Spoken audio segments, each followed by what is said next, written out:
Welcome to what episode are we on? We're on episode 65 of the Marketing That Grows Your Business show.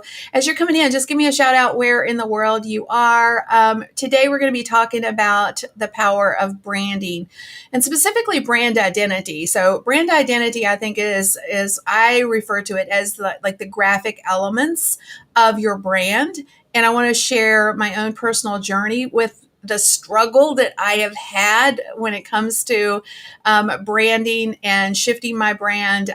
It has been a nightmare and a half, and I've $60,000 down the road before I found my magic sauce and was able to get my site up and operational, my new site. So this branding stuff is hard, y'all, and it can be expensive, and it doesn't have to be either.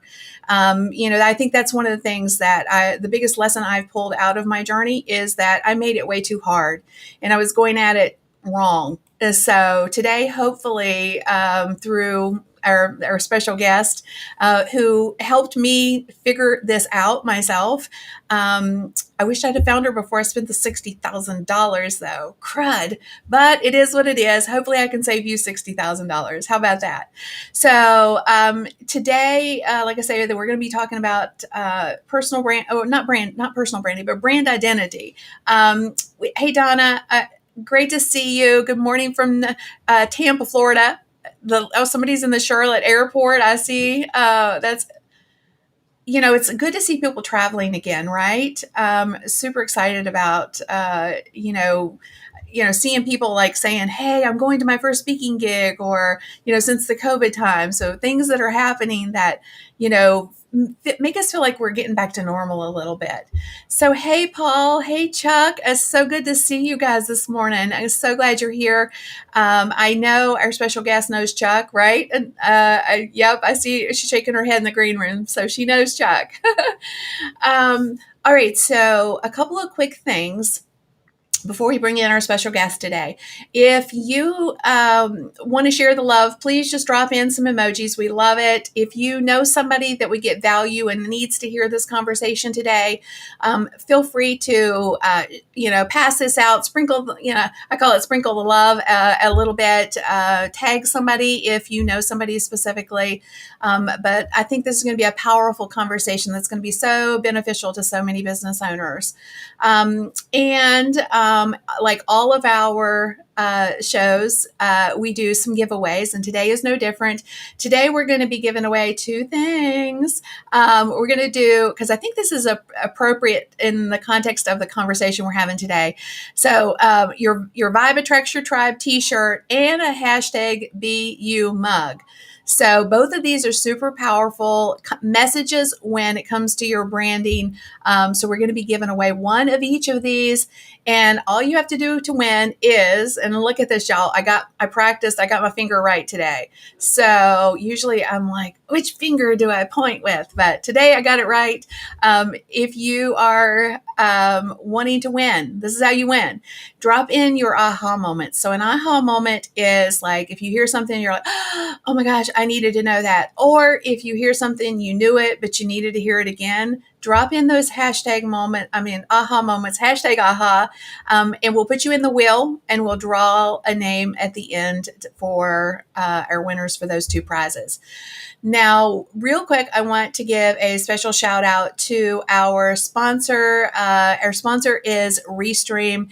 Now, Restream is my fairly new go-to platform. I've been using a variety of tools in the past for live streaming, but what I love about Restream is it allows me to go to live in multiple locations at the same time. So normally I'm live on Facebook, Twitter, LinkedIn, YouTube, and multiple Facebook groups as well.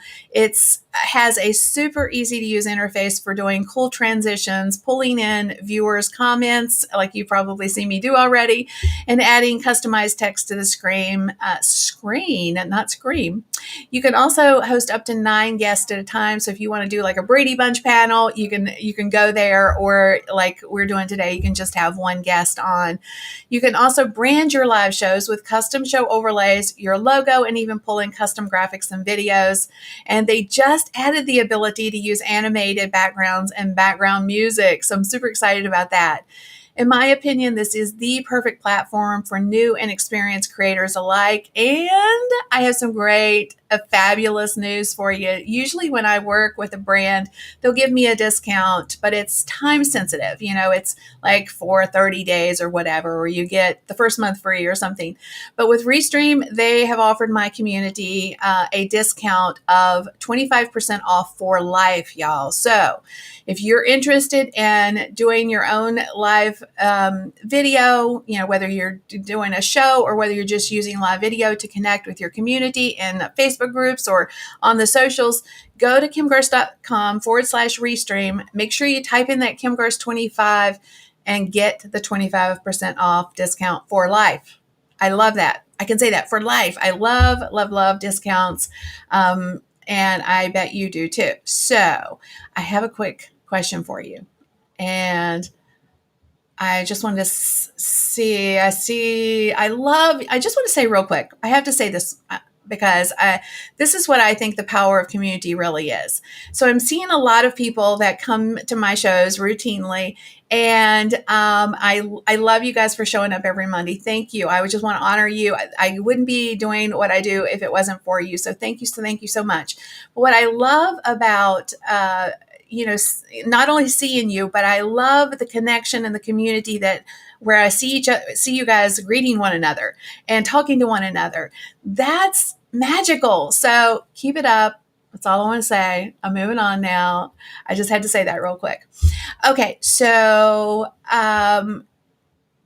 when it comes to branding, and we're going to circle back to this, but I really want you to grasp how important this visual component is. Okay.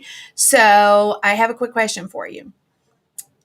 How long does it take for someone to form an impression of your website? So drop it in. What if it's A, B, or C? What do you think? Is it 8 seconds? A for 8 seconds, B for 5 seconds, C for a half of a second. So how long, when somebody lands on your webpage, does it take for them to form an impression of your website? So I'm curious to see what everybody thinks about this. So Edward is saying C. So C being half of a second. Think about that for a hot second. Well, that sounded a little ridiculous when I'm saying half of a second and I'm saying think about it. So a lot of C's. We got some B's. Christy is saying, Keegan is saying B, and I think Christy said B. They're flying by so fast that I'm mixing up everybody's comments a little bit here. So Donna is B. So y'all, lean in and listen up. All you C's, you are right. So it's a half a second that an impression is formed. Now think about it in the context of how we meet someone for the first time. When you meet someone, whether you want to admit it or not, we do form a visual impression of people, right? It's exactly the same thing with our web pages. And when somebody comes to our site, and it's bigger than just the visual component is the first thing that people register in their brains, because we process visual content 60,000 times faster than text. So the visual component is the first measuring stick, first impression across the board. So if your website doesn't look good, you stand a really good chance of losing them. Now, there's one other thing I want to plant the seed on.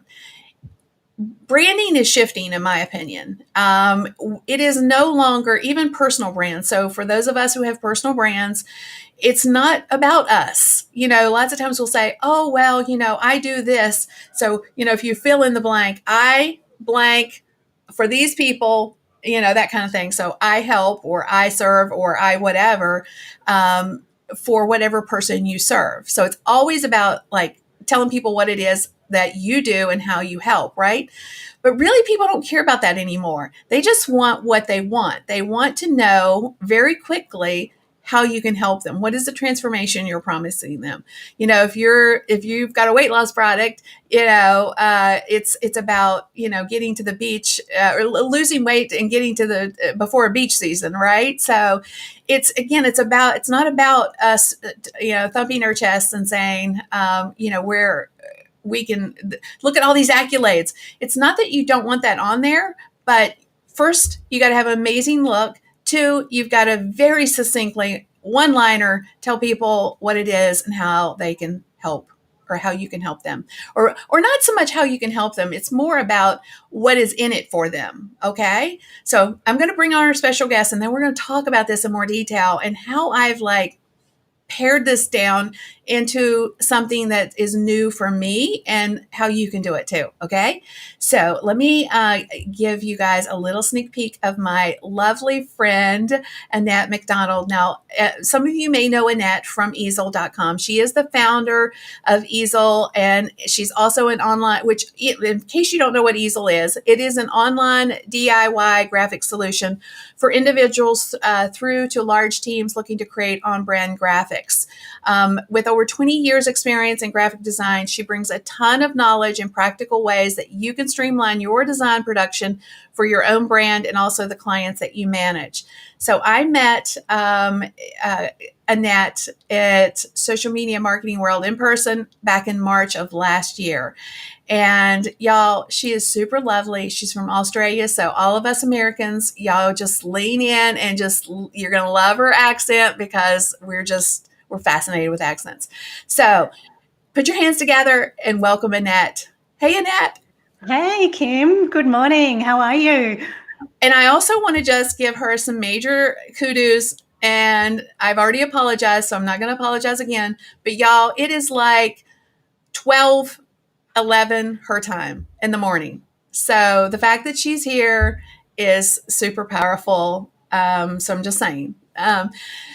Okay, so going back to when we spoke for the first time, we met in person at Social Media Marketing World, and we had this conversation about how I was trying to rebrand and I had struggled so mightily.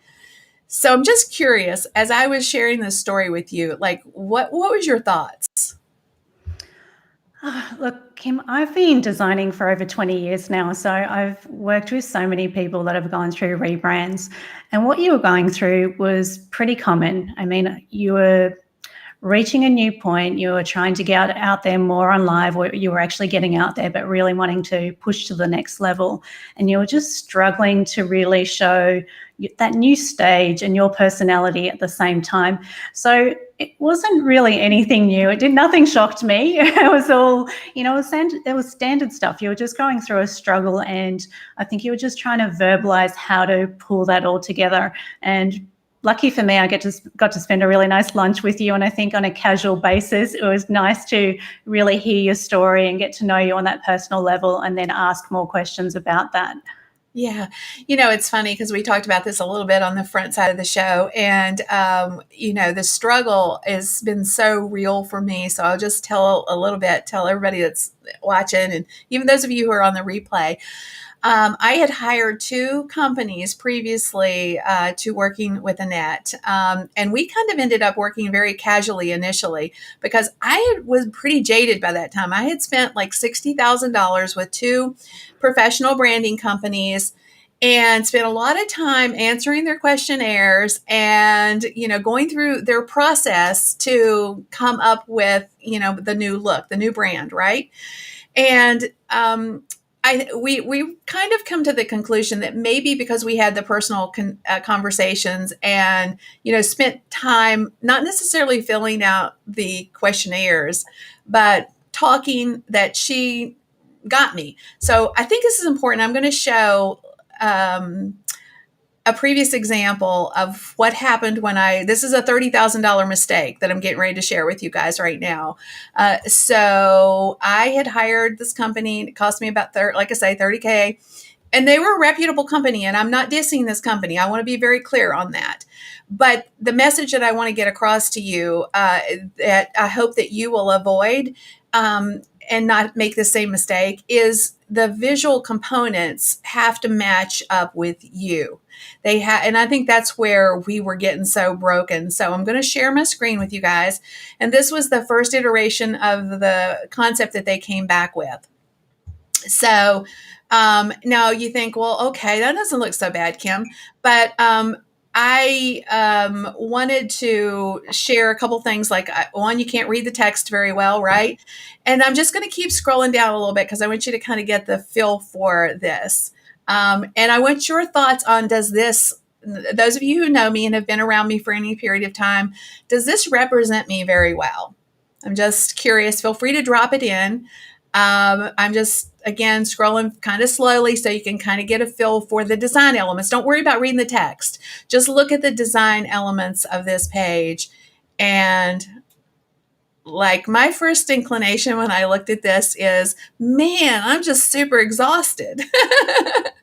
And it just looks so like fake, like, right? Like, even this looks just like clip art. I was like, yeah, no. So again, like I said, this was more of a, oh my gosh, this is so not me. So Christina says, it makes me sleepy, right? So that was, again, that was just one of my experiences. I had hired another company as well. But the interesting thing of working with Annette, and this is really what I want to bring to your attention, is she really helped us figure out the design elements. And I know, and we're going to circle back to that in just a minute, but I want to ask you this question. I know you have Easil.com, but before Easil.com, what were you doing and why did you start Easil.com? Yeah. So I just mentioned before that I've been designing for over 20 years. So most of that time I've actually had a creative agency, and in the first 5 years we were actually really, really busy. So it grew to an agency of about 30 of us, with most of them being creatives and a few account managers. And there weren't very many DIY tools at that time, really. They didn't exist, but we were looking for a way that we could allow our clients to use our designs to make small changes themselves. Because if you can imagine having a team of that many designers and being booked out for a couple of weeks in advance, clients weren't happy with how long they were waiting for things. And we were at a stage where we really didn't want to put on more and more staff. So we were looking for a way that we could cut down those changes, but still always let our clients have designs that look professional. So we came up with the idea of building some software, and this was not called Easil back then. It was just a software that we built internally, and it allowed our users to go in and make simple changes. So things like updating the text but keeping it in the same font, changing small bits of graphics and things like that but keeping them in the same place, and ultimately keeping that layout as per our design team standards. So what that did is it eliminated them coming back and emailing us for a new design and saying, hey, can you change this graphic from a Wednesday to a Thursday? That going to an account manager, then going to a graphic designer, the graphic designer doing that proof, back to the account manager, and then back to the client via a proof. And then they'd make another change, of course, and that cycle would go on and on. So all of that cut out that cycle. And ultimately it got really, really popular, and our clients moved away from wherever they were working at the time and would go and start working somewhere else, and they'd say, hey, can we use that system again? And we thought, well, we should get serious about this. We should look at doing this as its own product. So we did, and we rebuilt it into Easil and released it out into the public, and it is what it is today, which is quite a much bigger beast compared to what it was when we first started. Yeah, and one of the things that I constantly tell my community is the content that you guys create, the templates in particular, is they're designed by your design team. So professional designers create that content, and then the end user, those of us, have the opportunity to take advantage of that at like a minute, like pennies, like not even, where we basically have the ability to have a graphic designer on staff, even though that's, we're not physically paying for that kind of an expenditure.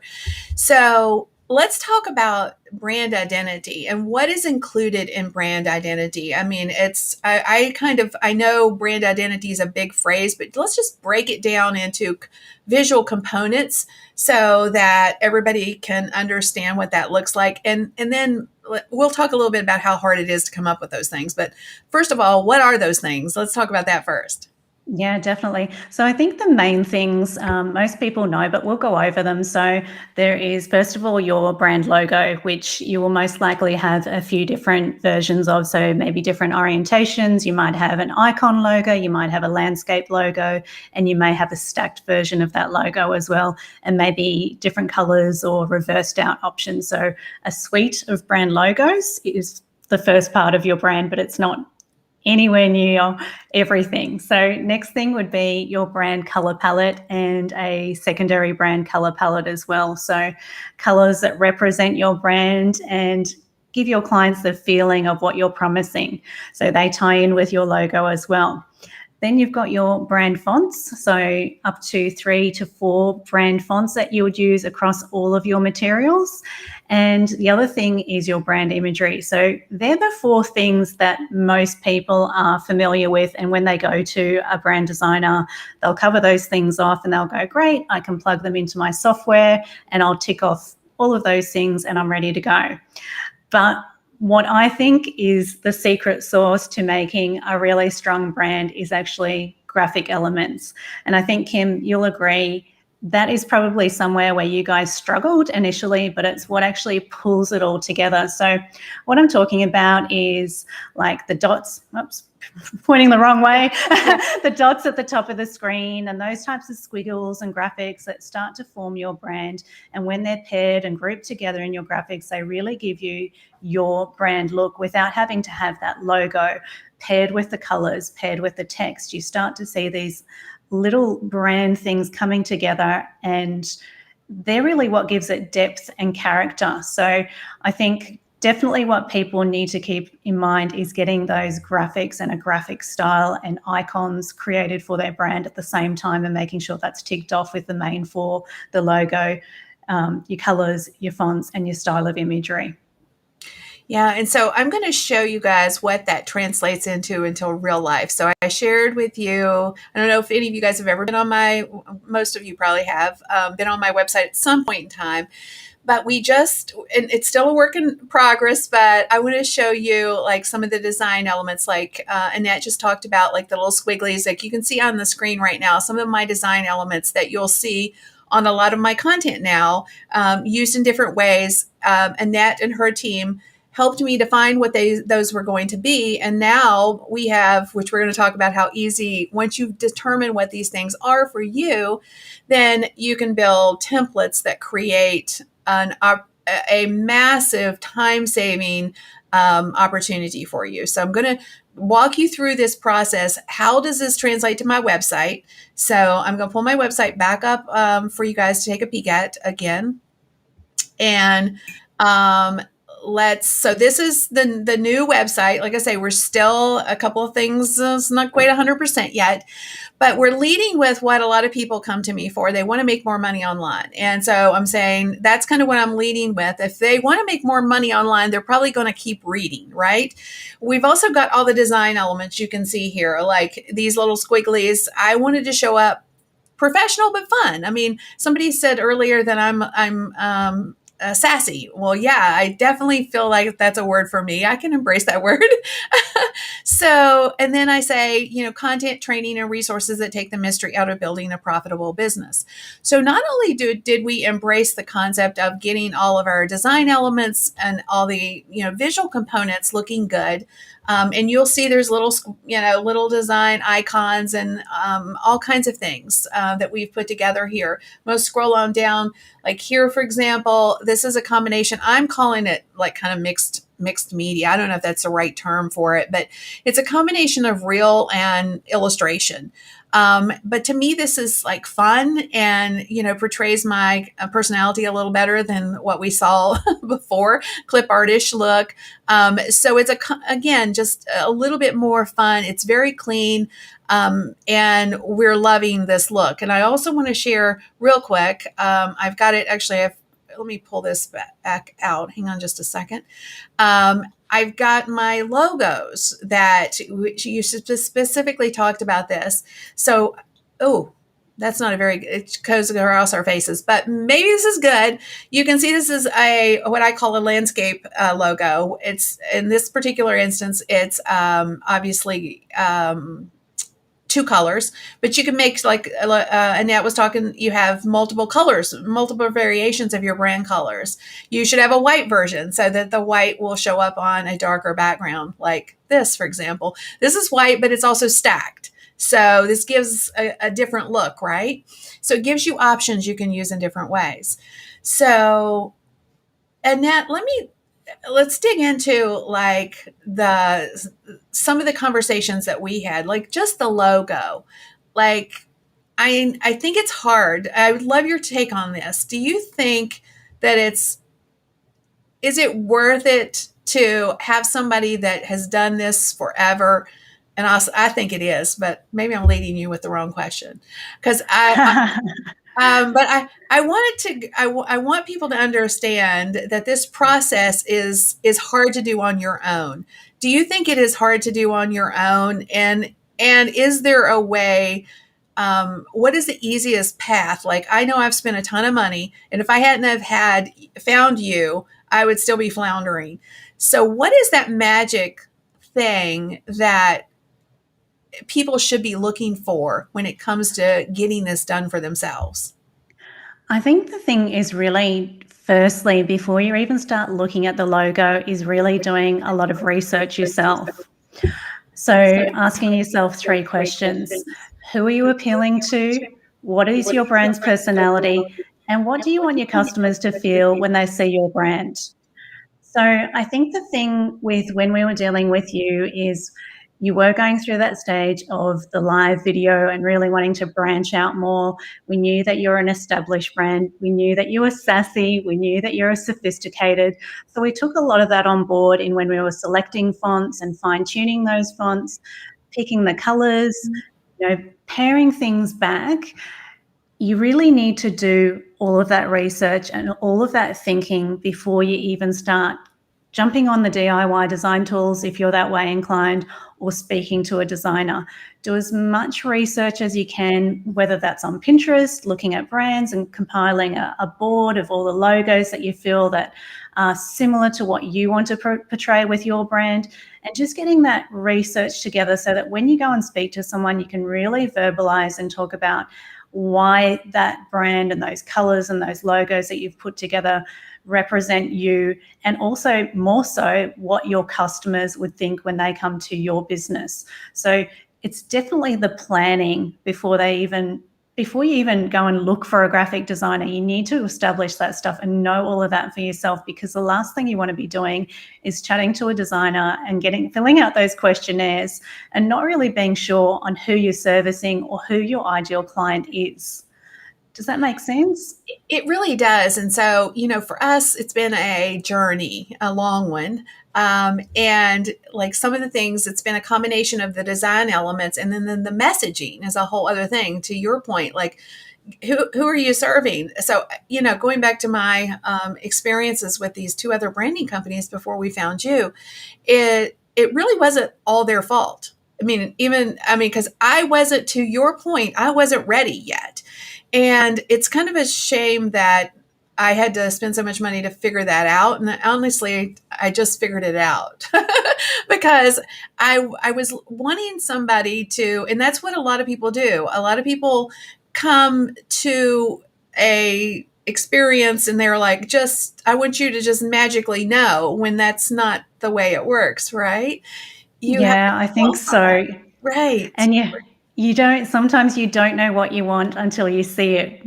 So, you may do that research too, and you might present that to a graphic designer, and then they might do something similar, and you still might go, I'm not feeling it. It's not me. So unfortunately, it's not always that you can fill out those questionnaires or do that research and that the graphic designer will still nail it, because you may have to go through some discovery still and get some alternatives.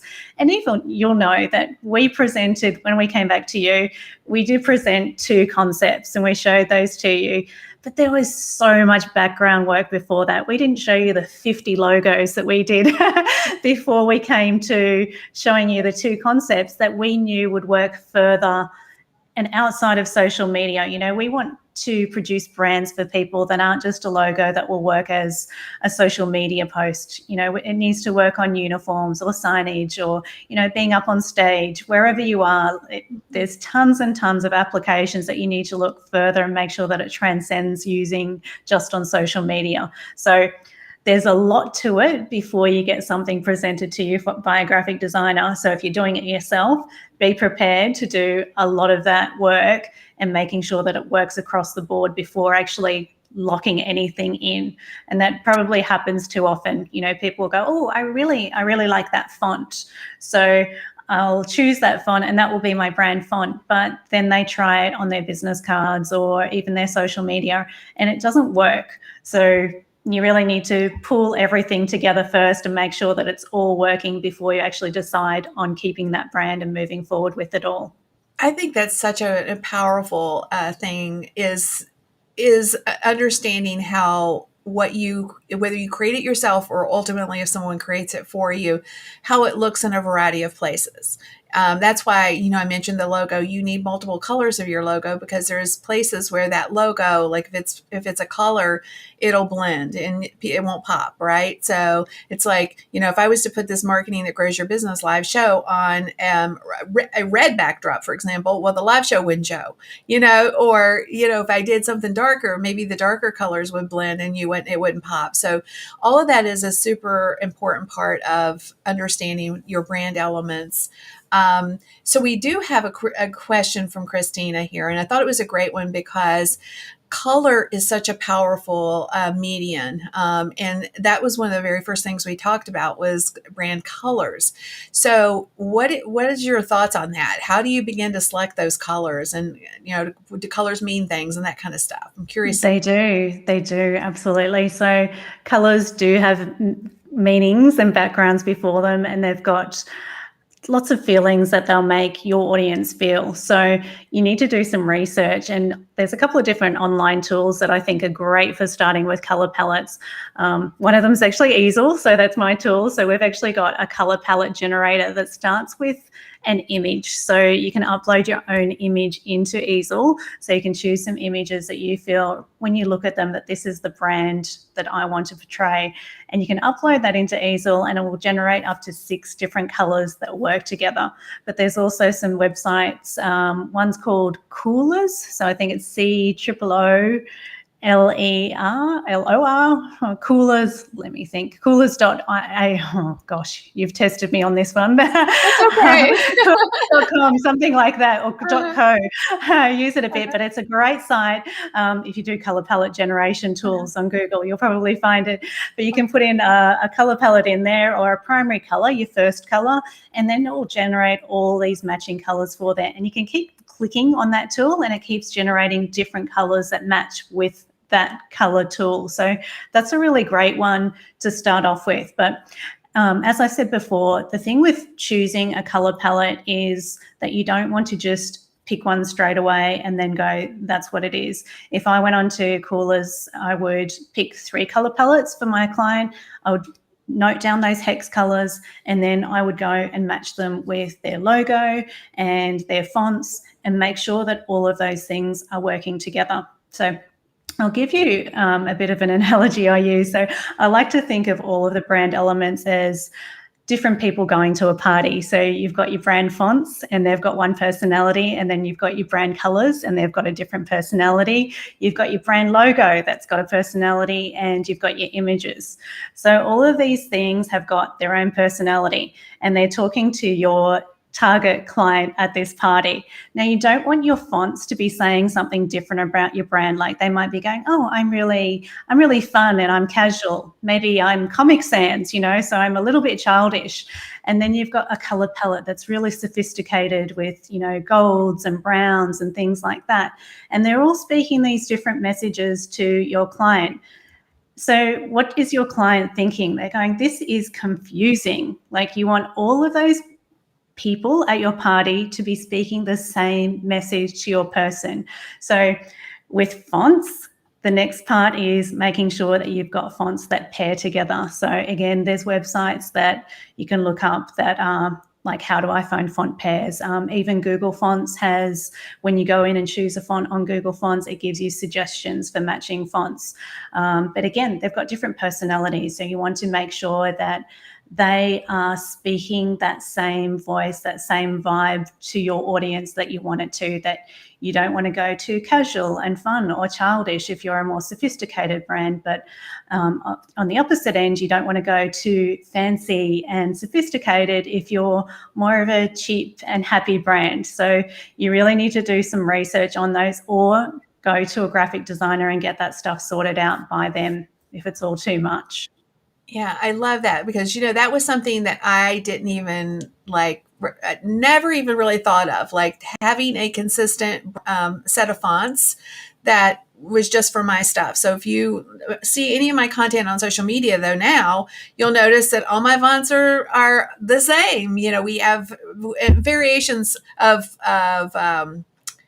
what's the word I'm looking for? Where you have bold the or weight. Yeah, the weight. There you go, the weight. Yeah. Variations of the weight, but it was all we picked it out one scripted font. And by the way, scripted fonts are the devil to font. Well, my friend Jeff C thinks they are the devil, but they're the devil to find that can be read in a variety of different formats, meaning or sizes. Like if you think about it in the context of how your content shows up on social media, you guys need to pay attention to that.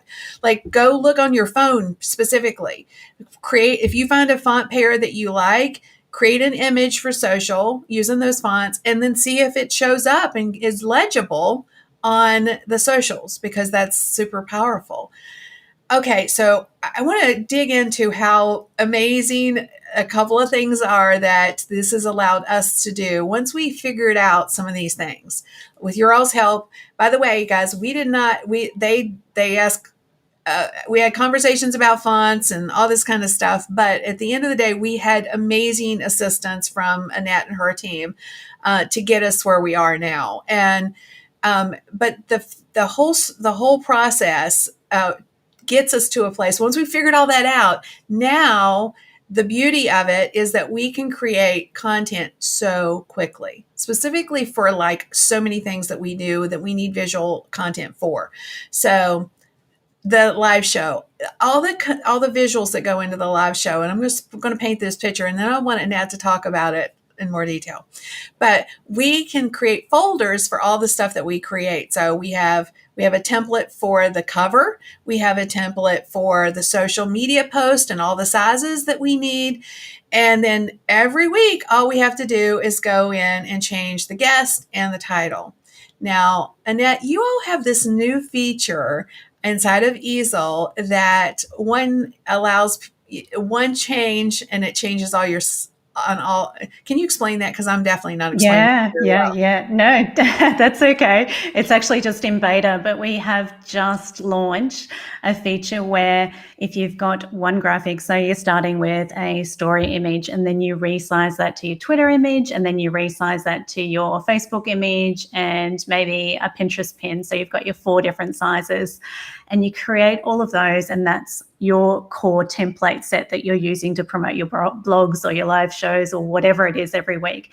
If you create that into a master template in Easil, the next time you open that up, you can go in and you can make a change, like Kim said, to your guest or a time or the title of the blog, and you can right click and we've got something called Update Collection. And so all of those resizes that are in your Easil design collection update automatically, I should say. So it's a quick update and you can plug in a photo as well and right click and update all of those images just in one go. So you're not having to go in and do those resizes each and every time, because the reality is I see a lot of people doing a good job with our templates if they've got one size and they're just changing the content. But once they get to resizing, I think that's a whole nother world for most non-design people. Like, where do I put this, or how do I resize it to fit this new orientation? That's a challenge for most people. So What we've devised means you only need to do it once, or you can use one of our collections that already exists and just update that content with that single click. Okay, so I think Rhonda, I don't know if you came up with a new word or Rhonda came up with a new word, but we like it. I love it. Automagically. Okay. Automagically, yes. So that is one of the things that I think is super powerful is the time savings. So I really want to like circle that wagon just again so you guys understand. If you're doing any kind of graphic design where you have a repetitive thing, whether you're doing social media post or whether you're doing a show like this or whether you are doing a webinar or anything that you're having to create components to help you market it, the templates are going to be a lifesaver for you. We have a template for pretty much everything now. We have a template. So I was just giving you a quick heads up. I'm working with a brand to create a course for them right now.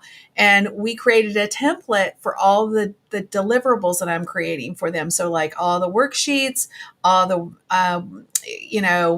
checklists or anything, we created those templates. And then all we have to do is change the text. It's a super quick and easy thing. You can do all this inside of Easil, y'all.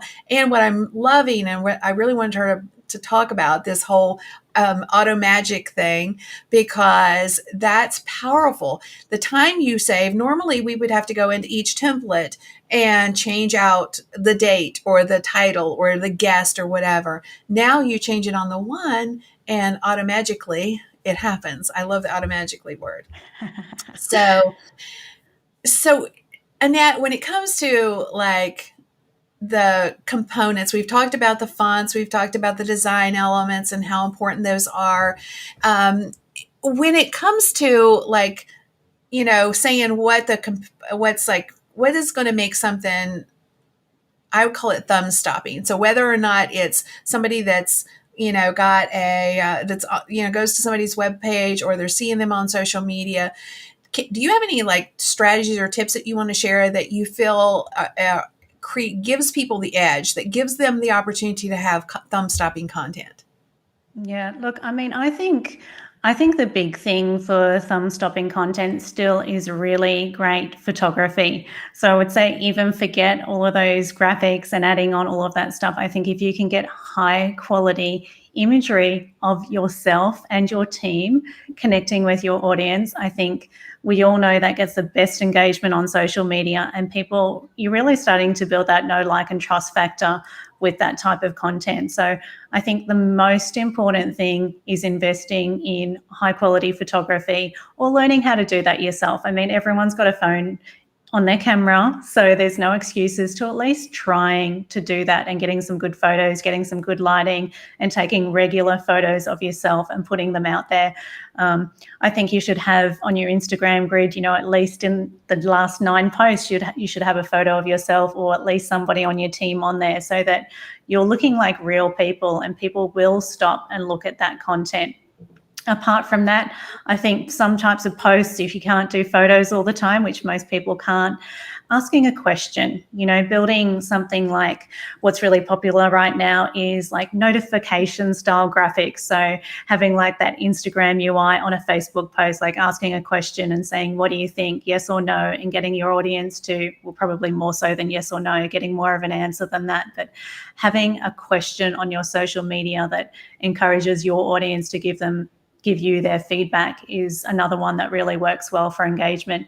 And it's a really easy type of post to add your own type of branding to as well, because if you stick to that UI sort of look, you don't need to make it too fancy. You can just drop in your own image in the background or maybe even just a brand color and you're done and ready to go. So I think those two things are really strong things and easy to do. And lastly, I think keeping a clean layout, like not having too much in your design when you have your website, having that clear like you do on your website, your messaging, a clear image so that people can see in that half a second exactly what you do and that you've got a professional impression straight away. I love all those tips and strategies. I love it. I think there's a real real push right now in the branding space for minimal, the minimalist look. I'm seeing a lot of, I think it's just too busy. People's attention needs to, their focus is narrower, I think, and we have to stop being so busy with it. So one of the questions I loved that I just saw come through is Michael is asking, what is the max amount of fonts we use? When it comes to our branding, whether it's a duo or is it more that we could potentially use? I would say the max would probably be 4 to 5. So I would say, even though Jeff C may say that script fonts are the devil, whatever whatever he said, I don't totally agree with you, Jeff. I think for a lot of brands, you need to have a sort of casual font, and you can't use that everywhere, but you need to have your corporate fonts, and then you need to have a font that you can use that can be a little bit more lighthearted sometimes, because they just won't work everywhere. So it may not be your core fonts, but I would say 2 to 3 main fonts, and one of them being a script, or your fourth one being a script, is ample. Any more than that, and it does get confusing. So you'd be better off having different weights. Like in Kim's brand, she's got, I think, 3 different weights of the main font, and then there's a script font that's used to pull out and enhance certain words, or on social media posts and things like that, where you want it to be a little bit more lighthearted. You can use those script fonts so it doesn't look so formal. But yeah, any more than that, and I think it gets confusing. And it's also, it gets difficult to put them together as well. The more you have, the more of a design eye you need to have to be able to actually make them look good together. Yeah, and just from my personal experience with that is I still lean towards just 2 with different weights. I find that other, because I think we were using 3, but I'm not loving the third one for some reason. Occasionally we use it, but I find that when the team uses it, I go back and change it. So Yeah. I just, it's kind of funny. I think as you start, once you define what you're going to use, and then you start using them in real life scenarios, you'll find that you either you'll have your favorites, maybe is a better way of saying it. And so I agree. I personally love the scripted font because I think it's feminine for me. It's like a feminine element, whereas the others are, not, it's not that they're not, I don't think they lean either way, like a regular font is just a regular font. But I think the scripted font gives that little touch of femininity to it. But Jeff is big on this because he said a lot of the AI doesn't read scripted fonts. Totally. Absolutely. So, on Pinterest, you should definitely avoid using those fonts. And I mean, yes, social media may go more that way in other ways too with that AI. So who knows? But yeah, I totally agree with him on that point. Yeah, I'm not sure if I could create a brand without one. A lot of people do need one. Yeah. But where you use them, definitely. Totally agree with that. And so that's a whole other conversation we could have at some point. But I just want to say I'm so excited that you helped us on our journey. And I hope that you guys that are watching today, if you have a struggle, if you're trying to figure out, like if you don't know, let me give you a tip on, if you don't know if your person is sticking on your website, go look at your analytics. And then take a step back from your site and say, okay, I have a half of a second.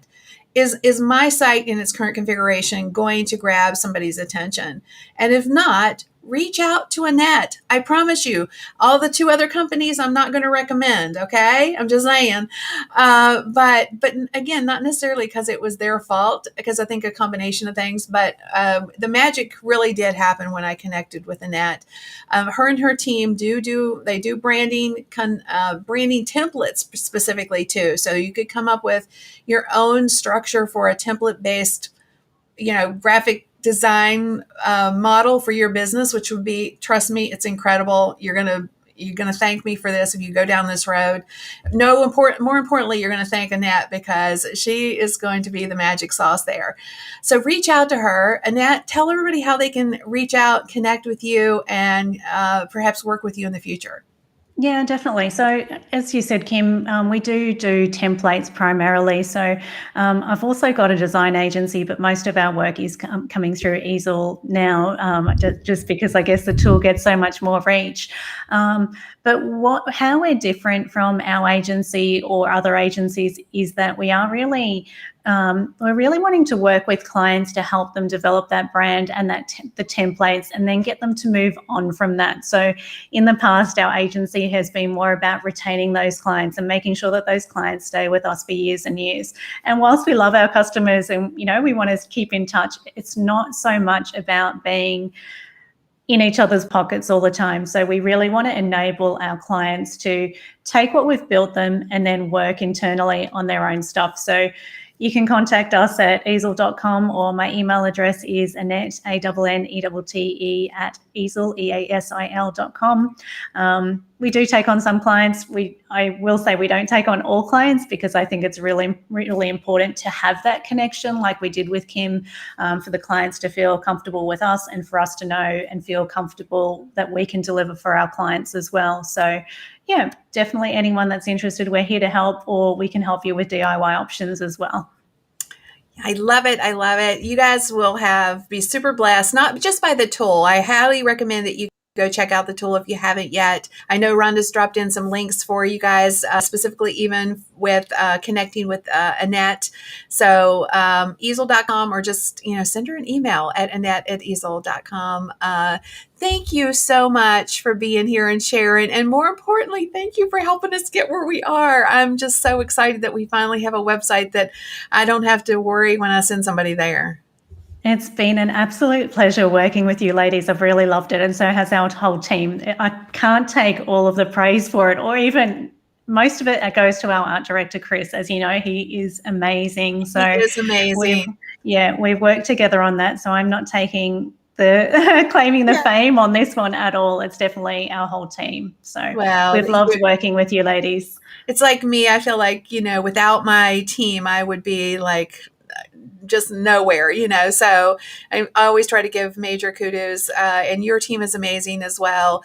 Our winners for today is Edward and Christina. Excellent. So you guys will be, I think Rhonda dropped it in. You're the winners, and go over to kimgarst.com/winner, drop in your details, and we will get the goodies out to you guys. Okay. All right. Well, thank you again, Annette, so much for being here. Go get some rest and have a good night of sleep. Okay. Everybody else, thank you so much. Great rest of your day. Take care of yourself, and God bless.